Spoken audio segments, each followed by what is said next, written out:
What's good, SEO legends? Artemis here from SirLinksalot.co, and I've got a stat that's going to hit harder than Tyson in his prime.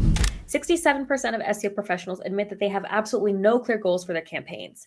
That's like Batman going into Gotham without a plan. It sounds cool in theory, but you're probably going to get your cape handed to you. Look, I get it. Setting SEO goals feels about as exciting as watching paint dry on a Sunday. But here's the kicker, and this is where it gets spicy. Companies with clearly defined SEO goals see 376% better results than those who are just winging it. That's not just a win, that's a straight up massacre.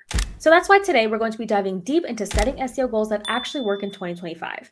We're talking about the stuff that separates the DC superheroes from the guys who peaked in that one movie and never got a sequel. No shade to the Green Lantern, but I think you guys know what I mean. Okay. By the end of this video, you'll know how to set goals that get you promoted, not fired. So let's get into it. I have to start with some real talk. Most SEO goals are about as useful as Superman's disguise. Everyone can see right through them and they're not fooling anybody. Here's what I see constantly. We want to increase traffic by 50%. Okay, cool story. But that's like saying, I want to be rich. Okay, but how? By when? And most importantly, why should anybody care? Rand Fishkin from Moz breaks this down perfectly in his SMART framework, and this dude knows more about SEO than Batman knows about brooding. You need goals that are specific, not get more traffic. That's bigger than the plot of Inception. Try increase organic traffic to our product page by 35%. That's more like it. Measurable. If you can't track it, then you can't prove that it worked. And if you can't prove that it worked, you're basically the office magician. Entertaining, but nobody's quite sure what you actually do. Achievable. Don't be the person who sets a goal to outrank Amazon for shoes in 3 months. That's not ambition, that's just straight up delusion. Relevant. Your SEO goals need to tie to your business goals tighter than Brad Pitt's security after that whole stalker situation. And time-bound. Eventually is not a deadline. Eventually is what happens to actors who turn down Marvel movies. Here's another mind melter. SEO leads have a 14.6% close rate, while outbound leads have a 1.7% close rate. That's like comparing The Dark Knight to, well, literally any other superhero movie. There's just no contest there. But here's where most people mess up. They start with SEO goals instead of business goals. That's like trying to write the sequel before you know if the first movie was even good or not. The hierarchy that actually works is this. 1. Company goals. So what is the business trying to achieve? 2. Marketing goals. How does marketing contribute to it? 3. SEO goals. How does SEO contribute to marketing in general? And 4. Specific metrics. What can we actually measure? Now we're getting into the good stuff. Ahrefs created what they call the SEO goal pyramid, and it's more structured than a Christopher Nolan film, which is definitely saying something. This pyramid has 3 levels and it's genius. Level 1, outcome goals. This is your I want to win an Oscar moment. It's the big picture, the final destination. Think rank in the top 3 for whatever high value keyword you're thinking of in 6 months.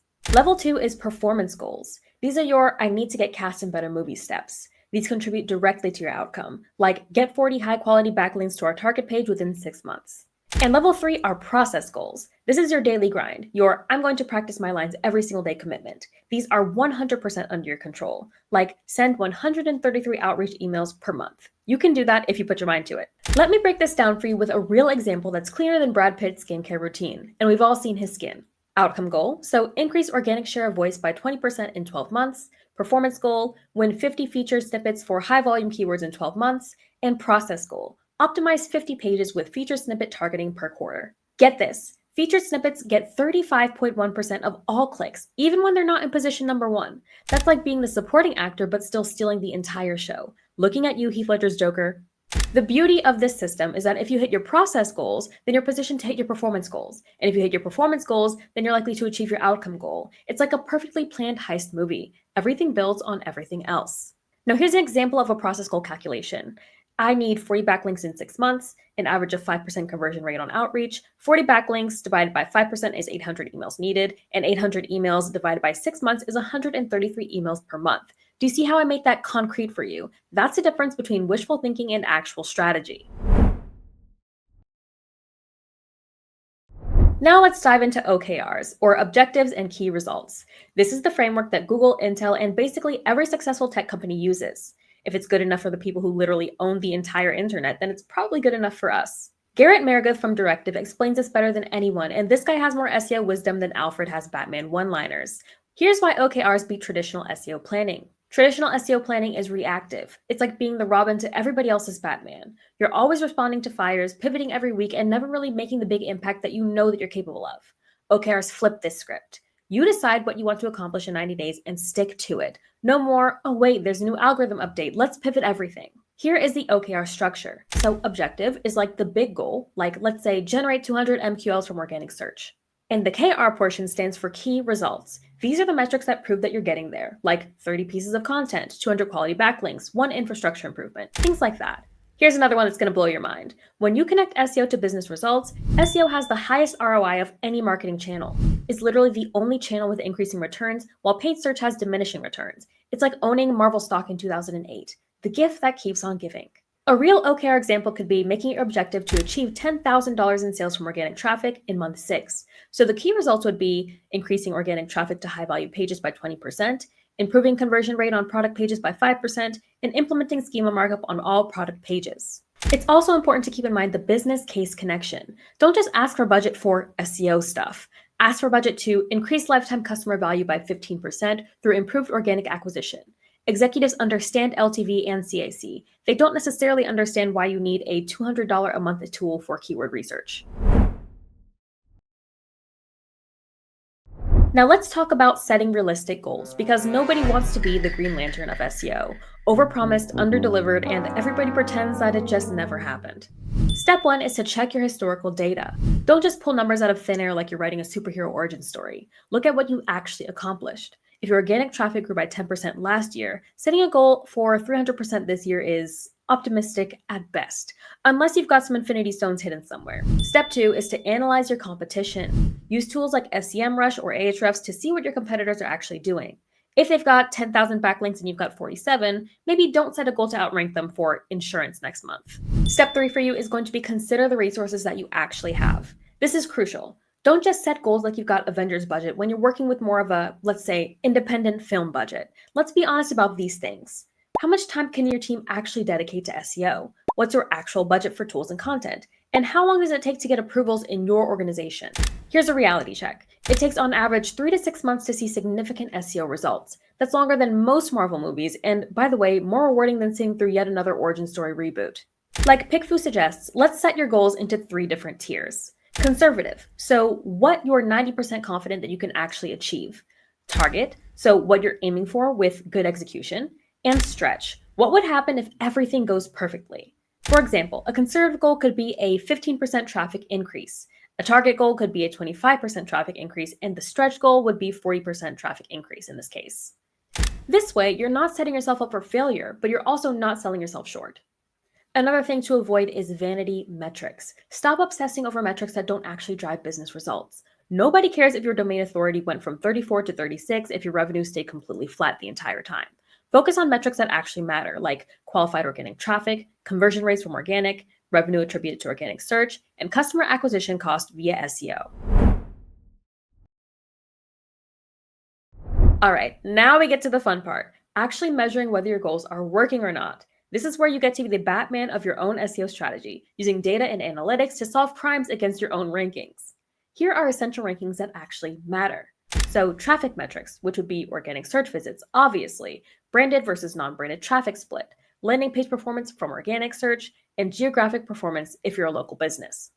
Here are the key engagement metrics to pay attention to: the average session duration, the pages per session, the bounce rate, but don't obsess over this one, and also the engagement rate. This is the new hotness in GA4. It's way better than bounce rate. Take a look at your authority and technical metrics as well. So that would be backlink growth, so quality over quantity with this one, domain authority and ranking improvements, core web vitals performance, and site health scores. And lastly, you definitely want to pay attention to business impact metrics as well. That'll be conversion rates from organic traffic, revenue attributed to SEO, customer lifetime value from organic visitors, and the cost per acquisition via SEO. Now here's something that'll make you rethink everything. Pages that load in 1 to 3 seconds have a 32% higher conversion rate than pages that load in 8 to 10 seconds. That's a massive difference. Now here's the reporting framework that's going to get you promoted. So the executive summary. Start with the money. What did SEO contribute to revenue this quarter? The performance against goals. Are we on track? Green, yellow, or red status. Key wins. What worked really well? This is going to be your highlight reel. The challenges, what didn't work, and most importantly, why. This is your learning section. And also, finally, the next quarter's plan. What are we doing based on what we learned?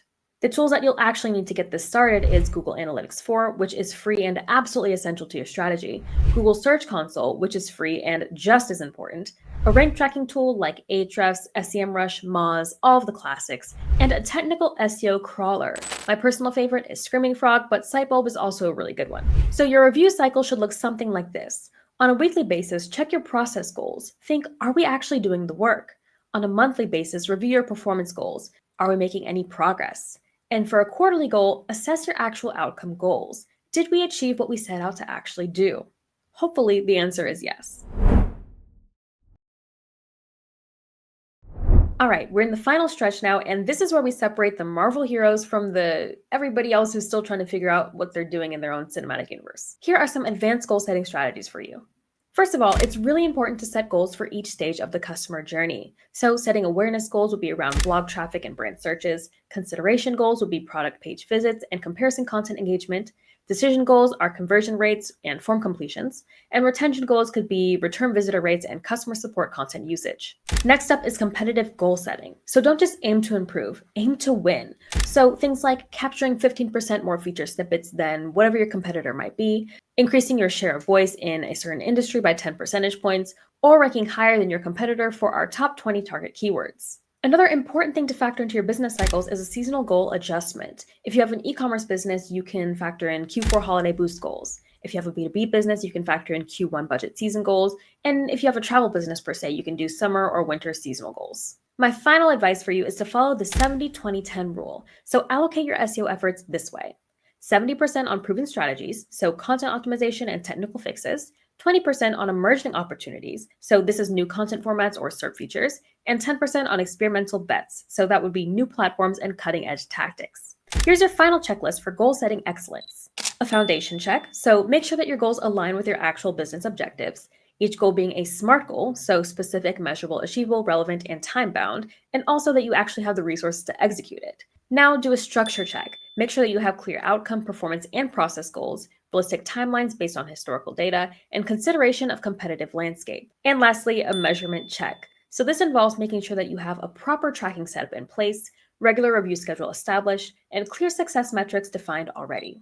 Remember, SEO goal setting isn't about being perfect, it's about being strategic. You're not trying to win every single keyword, you're trying to win the keywords that actually matter for your business. All right, SEO warriors, we've covered more ground than the DC Extended Universe tried to cover in one movie, and hopefully with better results. Your action plan is this. This week, audit your current SEO goals using the SMART framework. Next week, set up your goal pyramid with the outcome, performance, and process goals. This month, implement proper tracking and establish your review cycle. In this quarter, you're going to want to execute your process goals religiously. Remember, setting great SEO goals is like building a successful superhero franchise. It takes time, consistency, and a clear vision of where you're actually going. You can't just throw stuff at the wall and hope that it sticks. The final truth. Companies with clear SEO goals don't just perform better. They get bigger budgets, more respect, and fewer awkward conversations about what exactly does SEO do again? If this video helped you level up your goal setting game, smash that like button, subscribe for more SEO gold, and drop a comment letting me know which goal setting framework you're most excited to try. Until next time, keep setting those goals and stay legendary. Hey everybody, thanks for watching. If you found this helpful, make sure to give us a like, drop a comment, subscribe, so you don't miss out on any future SEO insights. And hey, if you're serious about your rankings, head over to SirLinksalot.co, check out our premium link building services, guides, and free SEO tools. See you next time.